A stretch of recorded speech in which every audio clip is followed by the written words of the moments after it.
इम्फाल की तरफ जा रहा था। ट्रकों के अंदर का माहौल एकदम सुकून भरा था। कोई गुनगुना रहा था तो कोई आपस में हंसी मजाक कर रहा था। पूरे 2 साल की थका देने वाली ड्यूटी के बाद घर लौटने की जो खुशी होती है वो हर जवान की आंखों में साफ चमक रही थी। पहाड़ों की उस ठंडी हवा ने उन्हें इस कदर मोहित कर दिया था कि वे अपने आसपास छिपे उस खौफनाक खतरे से पूरी तरह अनजान थे। उस घने जंगल के पेड़ों और झाड़ियों की आड़ में NSCN-K के खूंखार आतंकी घात लगाए बैठे थे। उनकी उंगलियां रॉकेट लॉन्चर और AK-47 के ट्रिगर पर थीं और उनकी नजरें हमारे बेखबर जवानों पर।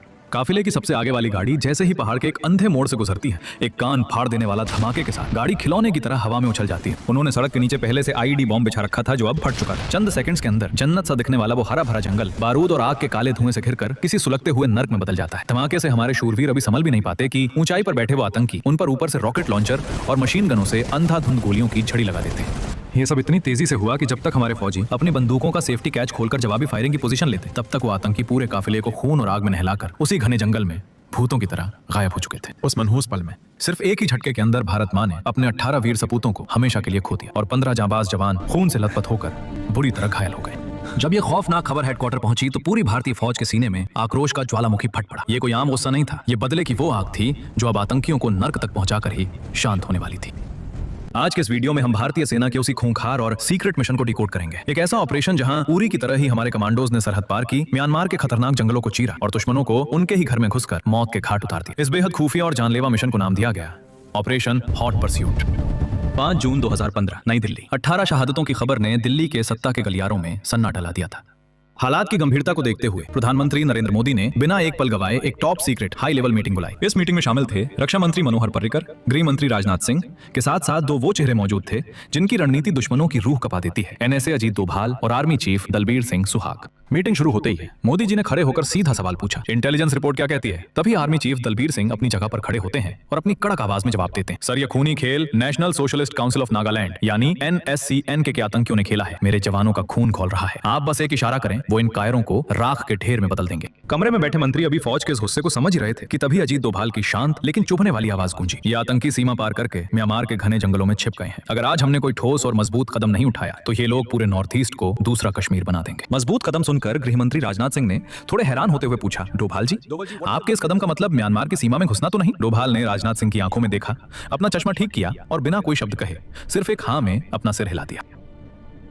कमरे का तापमान मानो और बढ़ गया। इससे पहले कि कोई और कुछ कहता, आर्मी चीफ ने सीधा दांव चला, सर हमारे पास 2 रास्ते हैं, या तो हम फाइटर जेट से एयर स्ट्राइक करें या फिर कमांडोज भेजकर ग्राउंड स्ट्राइक। काफी देर तक इस गंभीर फैसले पर मंथन हुआ। अंत में एयर स्ट्राइक के विकल्प को खारिज कर दिया गया। वजह साफ थी, खुफिया रिपोर्ट के मुताबिक आतंकियों के कैंप के आसपास आम नागरिक भी रहते थे और भारत सरकार किसी भी बेगुनाह की जान जोखिम में डालकर इसे मानवाधिकार का अंतर्राष्ट्रीय मुद्दा नहीं बनने देना चाहती थी। रणनीति अब शीशे की तरह साफ थी। मीटिंग अपने आखिरी मोड़ पर पहुंच चुकी थी। तभी प्रधानमंत्री ने वो आखिरी सवाल पूछा जिसने इस ऑपरेशन की नींव रख दी, जनरल आपके जवानों को तैयार होने में कितना वक्त लगेगा? दलबीर सिंह ने पूरे आत्मविश्वास से कहा, सर मुझे सिर्फ 3 दिन चाहिए। पीएम मोदी ने हामी में अपना सिर हिलाया, कमरे में मौजूद सभी चेहरों की तरफ एक पैनी नजर घुमाई और बिना कुछ और कहे अपनी कुर्सी से उठ गए। मीटिंग खत्म हो चुकी थी लेकिन सरहद पार बैठे आतंकियों की मौत का फरमान अभी अभी लिखा जा चुका था।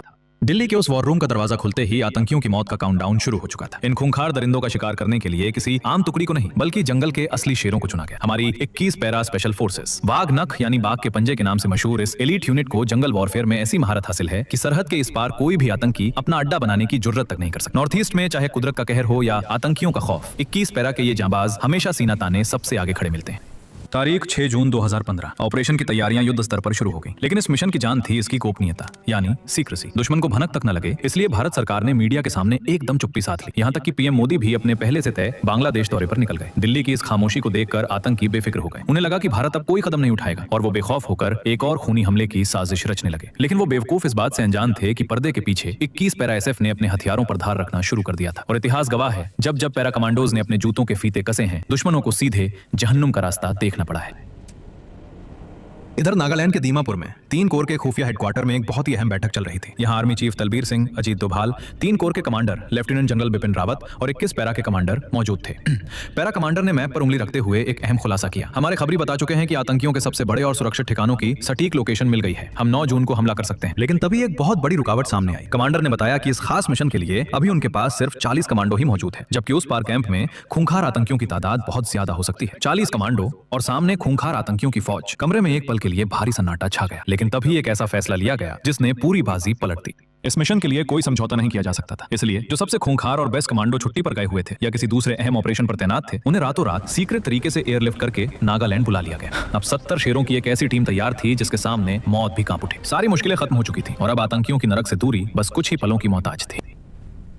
दोस्तों, इससे पहले कि हमारे शेर इन आतंकियों का शिकार करें, आइए जल्दी से जान लेते हैं कि आखिर ये खूंखार दरिंदे हैं कौन। इस आतंकी गुट का नाम है NSCNK यानी national socialist council of Nagaland. साल 1980 में SS खापलांग ने इसे बनाया था। इनका सपना था नागालैंड को भारत से अलग करके नागालिम नाम का एक नया देश बनाना। ये भोले भाले लोगों को भड़काते हैं कि भारत का संविधान उन पर थोपा जा रहा है, लेकिन इनकी असलियत कुछ और ही है। ये खुद पूरे नॉर्थ ईस्ट में ड्रग्स का काला धंधा चलाते हैं। छोटी सी दुकान से लेकर आम घरों तक हर महीने बंदूक की नोक पर टैक्स के नाम पर हफ्ता वसूली करते हैं। और तो और भारत को अंदर से खोखला करने के लिए इन्हें पाकिस्तान और चीन से पैसा, हथियार और ट्रेनिंग भी मिलती है। यही वो वजह थी कि इन्होंने हमारी सेना की पीठ पर वार करने की जरूरत की थी।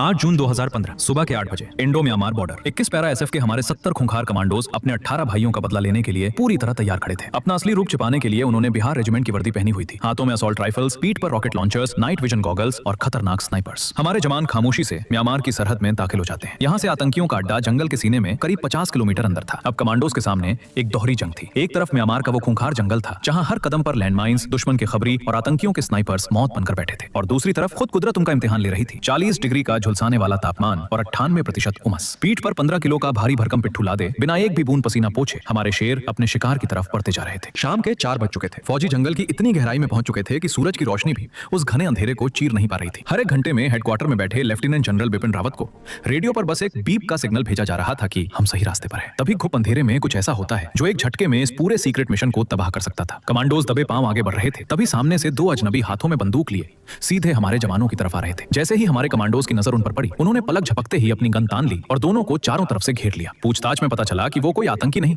बल्कि इलाके के लोकल शिकारी थे। वो कोई रिस्क नहीं ले सकते थे। अगर इन्हें छोड़ दिया तो ये आतंकियों को खबर कर सकते थे, लेकिन बेगुनाहों को मारना भारतीय सेना के उसूलों के खिलाफ है। इसलिए कमांडर ने बड़ा फैसला लिया और मिशन पूरा होने तक उन दोनों शिकारियों को बंधक बनाकर अपने साथ ही आगे ले जाने का ऑर्डर दिया। रात के 8 बज चुके थे। थकान, गर्मी और खौफनाक जंगल को चीरते हुए हमारे कमांडोज 500 एकड़ में फैले जंगल में आतंकियों के सबसे बड़े अड्डे के ठीक बाहर पहुंच चुके थे। अब शुरू होने वाला था सब्र का वो खतरनाक खेल, जिसमें इन 70 शेरों को अगले कई घंटों तक इसी मौत के कुएं में बिना हिले डुले घात लगाकर बैठना था। कमांडर ने तुरंत पूरी टीम को 2 हिस्सों में बांट दिया। एक टुकड़ी सीधे कैंप के अंदर घुसकर तबाही मचाएगी और दूसरी टुकड़ी पूरे कैंप को बाहर से घेर लेगी ताकि एक भी आतंकी जिंदा बचकर भाग ना पाए। नाइट विजन दूरबीन से कमांडोज ने आतंकियों की गिनती शुरू की। वो कैंप एक छोटी सी पहाड़ी के ऊपर था जिसे 10 ऊंचे वॉच टावर्स ने घेर रखा था और हर टावर पर स्नाइपर्स तैनात थे। अंदर लकड़ी के दर्जनों छोटे छोटे घर थे और इतना बारूद जमा था जो 70 कमांडोज पर भारी पड़ सकता था। उस रात कैंप में आतंकी हमारे फौजियों को मारने का जश्न मना रहे थे, इस बात से बिल्कुल अनजान कि बाहर साक्षात काल ने उन्हें चारों तरफ से जकड़ लिया है। रात का 1 बज चुका था। कैंप को पूरी तरह घेरने के बाद कमांडोज अब उन आतंकियों के सोने का इंतजार कर रहे थे। काफी देर तक जब कैंप में कोई हलचल नहीं हुई तो टीम कमांडर ने इशारों ही इशारों में अपनी टुकड़ी को प्लान के हिसाब से आगे बढ़ने का हुक्म दे दिया। खामोशी से मौत बनकर एक टुकड़ी कैंप की तरफ रेंगने लगती है। तभी अचानक गोलियों की तड़तड़ाहट इस खामोशी को चीर देती है। कमांडोज एक पल के लिए चौंक जाते हैं। क्या उनका सीक्रेट मिशन लीक हो? क्या दुश्मन के स्नाइपर्स ने उन्हें देख लिया? जब वो कैंप की तरफ देखते हैं तो आतंकियों की एक पूरी टुकड़ी अंधाधुंध गोलियां चलाते और टॉर्च मारते हुए ठीक उन्हीं की तरफ आ रही थी। इन्हीं ख्यालों के बीच टीम कमांडर का साइलेंट लेकिन कड़क आदेश आता है, कवर लो, कोई अपनी जगह से नहीं हिलेगा जब तक मैं इशारा न करूं। आतंकियों की चलाई हुई गोलियां हमारे जवानों के इर्द गिर्द मौजूद पत्थरों और पेड़ों को चीर रही थी। वो मौत बनकर बिल्कुल करीब आ चुके थे। उन्होंने अपनी टॉर्च की तेज रोशनी सीधे हमारे कमांडोज की तरफ घुमा दी। अगर उस रोशनी में किसी जवान की हल्की सी परछाई भी दिख जाती या कोई अपनी पलक भी झपका देता तो उस रात वहां मौत का खौफनाक खेल शुरू हो जाता। लेकिन साक्षात काल को अपने सामने खड़ा देखकर भी 21 पैरा का एक भी जवान अपनी जगह से इंच भर नहीं हिला। चारों तरफ अपनी टॉर्च की रोशनी लहराने और हवा में कुछ गोलियां दागने के बाद वो आतंकी जोर जोर से हंसने लगे और वापस अपने कैंप में लौट गए। रात भर में उन्होंने ऐसा 4-5 बार किया। तब जाकर कमांडोज को समझ आया कि ये तो उनकी सिक्योरिटी ड्रिल का हिस्सा था। दरअसल उन आतंकियों के मन में भारतीय सेना का एक ऐसा खौफ बैठा था कि उन्हें लगता था किसी न किसी रात हिंदुस्तानी फौज उनका शिकार करने जरूर आएगी। इसी डर से वो रात भर गोलियां चलाते और टॉर्च मारते थे। लेकिन वो बेवकूफ ये नहीं समझ पाए कि जब 21 पैरा की टीम आती है तो वो हाथ नहीं लगाती, सीधा हलक में हाथ डालकर जान निकाल लेती है।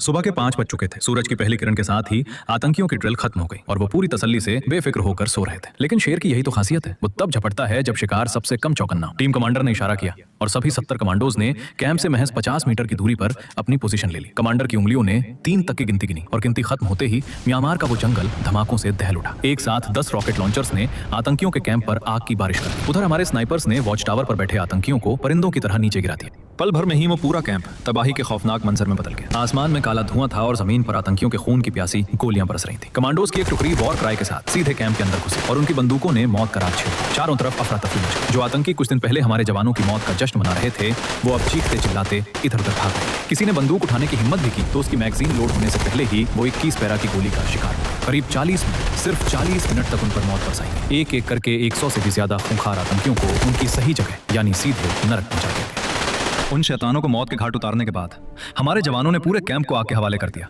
ताकि आने वाले कई सालों तक कोई नया आतंकी वहां बसने की जरूरत न करे। कैंप को राख में मिलाने के बाद कमांडोज तुरंत भारतीय सीमा की तरफ निकल पड़े। रास्ते से ही टीम कमांडर ने जनरल बिपिन रावत को एक एनक्रिप्टेड मैसेज भेजा, ऑपरेशन सक्सेसफुल। यह मैसेज आर्मी चीफ से होता हुआ सीधा प्रधानमंत्री मोदी तक पहुंच गया। इसके बाद बिना किसी अंतर्राष्ट्रीय दबाव की परवाह किए भारत सरकार ने सीना तानकर अपने शूरवीरों के शौर्य का पूरी दुनिया के सामने ऐलान कर दिया। मेजर जनरल रणबीर सिंह ने प्रेस कॉन्फ्रेंस करके साफ संदेश दे दिया कि नया भारत घर में घुसकर मारता है। इधर पूरा देश जश्न मना रहा था और देश के गौरव की रक्षा करने के बाद हमारे वो 70 कमांडोज बिना किसी घमंड के अगले दिन फिर से अपनी नॉर्मल ड्यूटी पर लौट आए। दोस्तों, कुछ इस तरह हमारी भारतीय सेना ने अपने शूरवीर साथियों